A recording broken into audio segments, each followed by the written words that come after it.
The overarching theme of the opening Perakim of Sefer Bamidbar relates to Shevet Levi. In Perek 1 we have the role of Shevet Levi. In Perek 2 the details of the encampment for which Shevet Levi were located around the Ohel Moed, a symbolic protection against intrusion from the population at large into the activities of the Ohel Moed. In Perek Gimel we have the details of a census taken of the entire Shevet and the decision of God to replace the Bechorim with the Bnei Levi. And finally in Perek Dalet we have a listing of the duties of Bnei Levi, the three major families, Kahat, Gershon and Merari, and a census total of the entire Shevet. We noted the thesis of the Rebbe that there were two aspects to the role of Bnei Levi with respect to the Mishkan.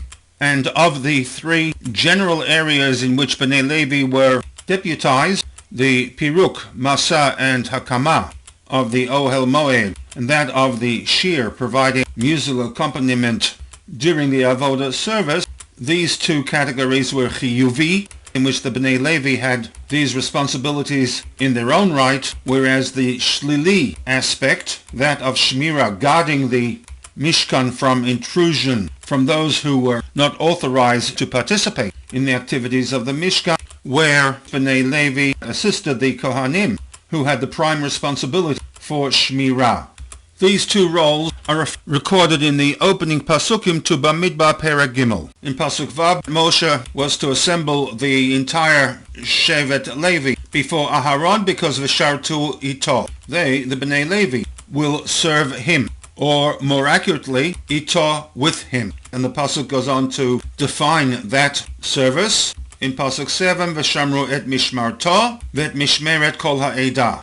That Bnei Levi were to act as shlichim of and assistants to the Kohanim in their responsibilities. And those responsibilities involved V'shamru et mishmarto, as explained by Rashi, that Shmirat HaMikdash, alav, that the guarding of the Mikdash area, that Shelo Yikrav Zar, that a non-authorized individual may not enter the Mikdash, was one of the responsibilities of the Kahuna. V'halavim halalu mesayin ato. The Bnei Levi were to assist them, the Kohanim, in this task.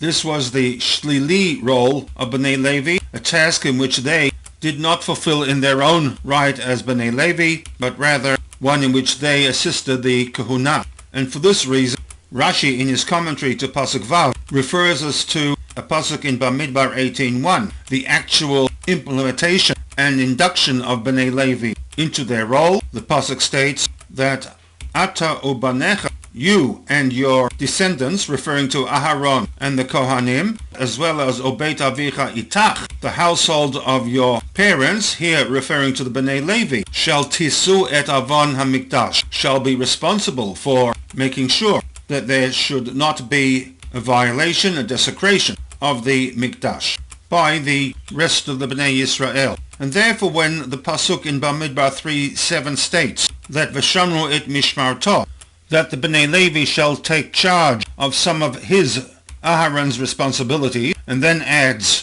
V'et mishmeret kol ha'edah, and the duties of the entire congregation, those duties involved protecting the nation from violating the commandment of V'hazar hakarev yumat, that a zar, a non-authorized individual, who hakarev, who approaches and illegally participates in the avodah, will be punished by God. There is nothing jagged in this pasuk that would require a commentary by Rashi, and therefore no commentary is forthcoming.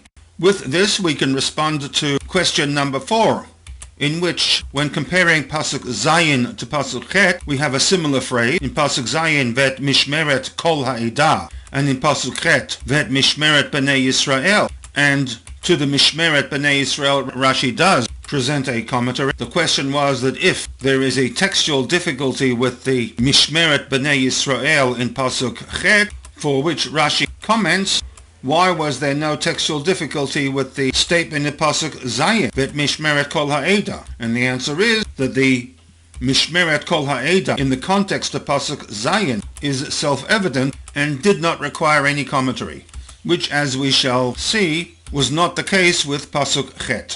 And with the thesis of the Rebbe that there were two roles that were given to the Bnei Levi, one, a chiyuvi, where the Bnei Levi functioned in their own right as Levim, and a second, a shlili, in which the Bnei Levi assisted the kahuna, which seemed to reflect contradictory roles of Bnei Levi.